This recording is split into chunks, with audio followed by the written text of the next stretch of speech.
తర్వాత మీరు ఇంచుమించుగా ఎన్ని నాటకాలు చేశారు మీ మొత్తం రంగస్థల కెరీర్లో? వేలల్లో ప్రదర్శనలు ఉన్నాయండి. నాటకాలు డిఫరెంట్ నాటకాలు, కాన్సెప్ట్స్ అయితే కొన్ని వందలు. ఎవరెవరు ఏ దర్శకులతో పనిచేశారు మీరు? ఇప్పుడు కేఎస్టి సాయి గారు పెద్ద దర్శకుడు, ఆయన తెలుగు రంగస్థలం. పిఎల్ నారాయణ గారు ఇంకా మహానుభావులు. తర్వాత గుంటూరులో ఈ మన జంగాల సీతారామయ్య గారని, ఆయన కేవలం అల్లూరి సీతారామరాజు నాటకమే కొన్ని వేల ప్రదర్శనలు వేశారు. వాటిల్లో నేను ఒక 60-70 ప్రదర్శనలు నేను చేశాను. అది మంచి టీం అండి, చాలా బాగా. అంటే సీతారామరాజు అంటే మీకు చాలా విప్లవాత్మకమైన డైలాగులు అవి ఉండాలి. ఉన్నాయండి. ఏదో ఒక డైలాగ్ చెప్పగలరా? అంత గుర్తు పెట్టుకొని చెప్పలేకపోవచ్చండి. నాకు ఒక ఇన్సిడెంట్ చాలా బాగా జ్ఞాపకం ఉందండి. చెప్పండి. గంగమ్మ బిడ్డను ఉయ్యాల్లో వేసుకుని జోలపాట పాడుతున్నప్పుడు బ్రిటిష్ వాళ్ళు వచ్చి బిడ్డను చంపేస్తారు. చంపి ఈవిడ అవుట్ సైడ్ నుంచి స్టేజ్ లోకి వింగ్ దగ్గరికి వచ్చి ఉయ్యాల దగ్గరికి వచ్చారు. ఉయ్యాలో బిడ్డ ఉండడు. ఉయ్యాల చుట్టూ మాంసపు ముద్దలన్నీ చిన్నాభిన్నమైపోయి ఉంటాయి. అది రైటర్ రాసినది. దానికి ఏవో స్పాంజులు అవి పెట్టి వాడేవాళ్ళు.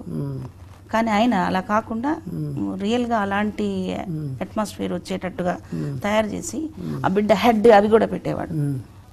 రియల్ గా ఊహించుకుంటేనే కదా మనం చేయగలం. అంత ఫీల్ వచ్చి నేను ఒకసారి ఫెయింట్ అయిపోయి పడిపోయేదాన్ని. అంటే అంత ఇన్వాల్వ్మెంట్ గా ఉండేదన్నమాట. అప్పుడే పాలిచ్చి ఉయ్యాల్లో పెట్టి అట్లా వెళ్ళి ఒక మాతృమూర్తి.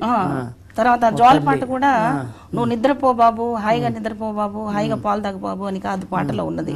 నువ్వు ఒక విప్లవ వీరుడు అవ్వాలి, నువ్వు తాగే ప్రతి పాలు ప్రతి చుక్క నీలో ఉత్తేజాన్ని కలిగించాలి, త్వరగా నిద్రలేమని పాడింది ఆ తల్లి. అద్భుతం. అలా రాయించారు ఆ పాట. ఆ పాట పాడి ఆ బిడ్డను అలా ఉయ్యాల్లో పెట్టి నీళ్లు తెచ్చుకోవడానికి అట్లా వెళ్ళి ఇట్లా వచ్చేసరికి ఇన్సిడెంట్ జరిగింది అనమాట. సో ఆ సీన్ నేను మంచి పేరు వచ్చేది నాకు. ప్రేక్షకులు ఆ సీన్ అయిపోయిన 5 నిమిషాలు కూడా చప్పట్లు కొడుతుంటే అనుభూతి వేరుగా ఉంటుంది. అది చెప్పలేదు. డైలాగ్ అక్కడ ఏముందో ఒకసారి గుర్తు తెచ్చుకోండి మన ప్రేక్షకుల కోసం. అల్లారు ముద్దుగా నేను పాలిచ్చి ఇప్పుడే జోలపడి ఉయ్యాలలు ఊపాను కదా నాన్న, ఏ క్రూర మృగాలు వచ్చి నిన్ను ఇలా మాంసం ముద్దలుగా చేసాయి నాన్న, ఇలా చూసుకుంటా, ఇలా అంటే అది కొంచెం యాక్సెంట్ వేరుగా, ఇట్టా చూసుకుంటాను అనుకుని నేను అనుకోలేదురా నాన్న, ఎప్పుడు అనుకోలేదురా నాన్న అని అవన్నీ కూడా తీసుకుని ఇలా గుండెలకు హత్తుకొని ఏడుస్తుంది. గొప్ప అద్భుతమైన సన్నివేశం. వాస్తవానికి నేను ఇది చెప్పి ఒక 25 ఏళ్ళు అయిందండి. అదే అదే అవును. ఇప్పుడు మీరు అడిగారు చెప్పాను. అదే అదే. తర్వాత మీరు ఎవరెవరు డైరెక్టర్స్ తో పనిచేసి చెప్పండి సార్. మీకు కేఎస్టి సాయి గారు, పిఎల్ నారాయణ గారు, మన రమణమూర్తి గారు, జంగాల సీతారామయ్య గారు, అట్లాగే మనకి కొలకలూరులో రమణ గారు అని ఒక ఆయన ఉన్నారు, గోపరాజు రమణ గారు. మేము అసలు నేను ఇండస్ట్రీకి రాబోయే ముందు ముగింపు చెప్పండి అని ఒక నాటికని తనే డైరెక్ట్ చేశారు. అట్లా తను మంచి డైరెక్టర్ అండి. వీళ్ళందరిలో మీకు బాగా డైరెక్షన్ మంచి అద్భుతమైన డైరెక్టరు అనే ఇంప్రెషన్ ఎవరి మీదైనా ఉందా? అట్లా ఒక్కళ్ళని నిర్ణయించలేము సార్. ఎందుకంటే కష్టం. ఎందుకంటే కష్టం కూడా ఏం కాదు. ఇప్పుడు అన్ని కోణాలు కలిసి ఒక్కళ్ళలోనే ఉండటం చాలా కష్టం. ఏ మీడియాకైనా ఇప్పుడు మనకి అన్ని ఒక్కొక్కళ్ళది ఒక్కొక్క టేస్ట్, అది దాని ప్రకారం మోల్డ్ చేసుకుంటాడు, బాణి ఉంటుంది, మోల్డ్ చేసుకుంటాడు. అట్లాగే అవతల వాళ్ళది తప్పు అనడానికి వీల్లేదు, ఇది కరెక్ట్ అనడానికి వీల్లేదు. అలాగే రచయితలు మీరు అంటే ఇంచుమించు 100 నాటకాలు వేస్తే చాలా మంది రచయితలు మీకు ప్రత్యక్షంగానో పరోక్షంగానో పరిచయం ఉంటారు, రచనల ద్వారా కానీ, లేకపోతే పూసల గారు లాంటి పెద్ద ఆయన ఉన్నారనుకోండి, మీరు ఆయన ప్రత్యక్షంగానే మీకు పరిచయం ఉంటారు.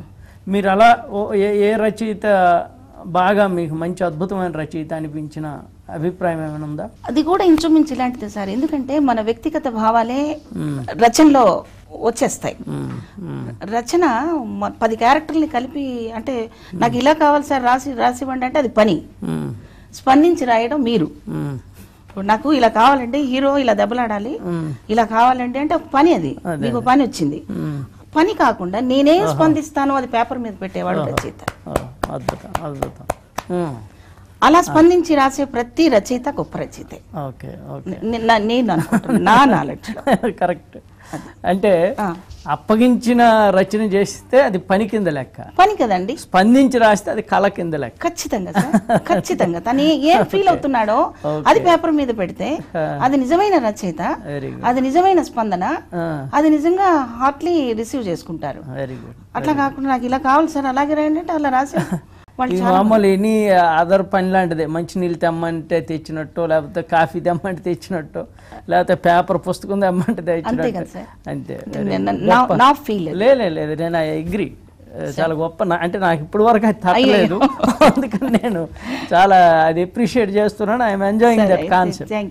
అదే నేను ఫీల్ అయింది అది సార్. కరెక్ట్. అంటే ఈయన బాగా రాసాడు, చాలా అద్భుతం అని అక్కడ ఆపిస్తే ఎలా? ఇంకా అంతకంటే అద్భుతంగా కాన్సెప్ట్ చెప్పి ఇంకో రైటర్ ఉంటాడు. అంటే ఈ సమాజంలో ప్రదర్శించలేని వ్యవహారాల్ని రచనల ద్వారా చెప్పి అది జనంలోకి తీసుకెళ్లి సంతృప్తి పడుతుంటాడు రచయిత. 10 మందికి చెప్తాడు. ఇప్పుడు మన మనసు కవి యాత్రి గారు ఉన్నారు, ఆయన అడిగితేనే రాశారని నేను అనుకోవటం లేదు, ఆయన స్పందించే రాశారు. అందుకే మనకి ఇప్పటికీ గుర్తున్నాయి చాలా పాటలు, మాటలైనా అంతే, సంభాషణలు, సీన్స్ ఏవైనా కూడా. ఇప్పుడు మీరు సినిమాలకి అంటే పరుచూరి బ్రదర్స్ ఎవ్రీ ఇయర్ పరిషత్ చేస్తారు. మేము చదివింది విన్నది ఏంటంటే ఆ పరిషత్ల ద్వారా మీరు సినీ రంగ ప్రవేశం చేశారు. అవునండి కదా? అవును. ఓకే. అప్పటి వరకు మీరు నాటకాల్లో బిజీగానే ఉన్నారు? బాగా బిజీగా ఉన్నాను. ఇప్పటికి మీరు ఎన్ని సినిమాలు యాక్ట్ చేశారు? ఒక 200 పైన. 200 పైన చేశారు. కాల్చుకోయా, నిష్ఠ వచ్చినట్టు కాల్చుకో, నేను చెబుతున్నాను కదా నువ్వు కాల్చుకోవా అంటుంది అనమాట. నాటకాలు కూడా నాకు చాలా నాలెడ్జ్ నేర్పాయండి. నేను ఎంత ఎదిగానో నాకు తెలియదు, కానీ ఇలా ఎదిగానో